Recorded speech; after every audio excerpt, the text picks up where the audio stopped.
গাজা উপত্যকায় ইসরায়েলের চলমান গণহত্যার প্রতিবাদে গত বছরের অক্টোবর থেকে দেশটির সেনাবাহিনীর বিরুদ্ধে হামলা চালিয়ে আসছে হিজবুল্লাহ। এরই ধারাবাহিকতায় বৃহস্পতিবার ইসরায়েলের একটি সামরিক স্থাপনা লক্ষ্য করে নতুন করে ড্রোন হামলা চালিয়েছে লেবাননের সশস্ত্র গোষ্ঠীটির সদস্যরা। বৃহস্পতিবার রাতে এক বিবৃতিতে হিজবুল্লাহ জানিয়েছে, উত্তর ইসরায়েলের পশ্চিম গ্যালিলি অঞ্চলে অবস্থিত ইসরায়েলি বাহিনীর ১৪৬তম ডিভিশনের সদ্য প্রতিষ্ঠিত গোলন্দাজ ব্যাটালিয়নের সদর দপ্তরে এক ঝাঁক কামিকাজে ড্রোন হামলা চালানো হয়েছে।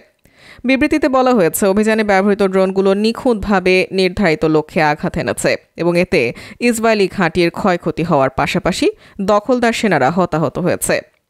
হিজবুল্লাহর বিবৃতিতে বলা হয়েছে, গাজা ইসরায়েলি গণহত্যার পাশাপাশি দক্ষিণ লেবাননে দখলদার বাহিনীর বিমান ও গোলা হামলার জবাবে ওই ড্রোন হামলা চালানো হয়েছে। হিজবুল্লাহর এই হামলায় ইসরায়েলের অন্তত একজন সেনা নিহত হওয়ার কথা স্বীকার করেছে তেল আবিব।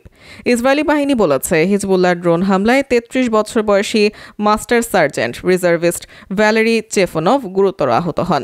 পরে তাকে দ্রুত হাসপাতালে স্থানান্তর করা হয় এবং কিছুক্ষণ পর হাসপাতালেই তার মৃত্যু হয়।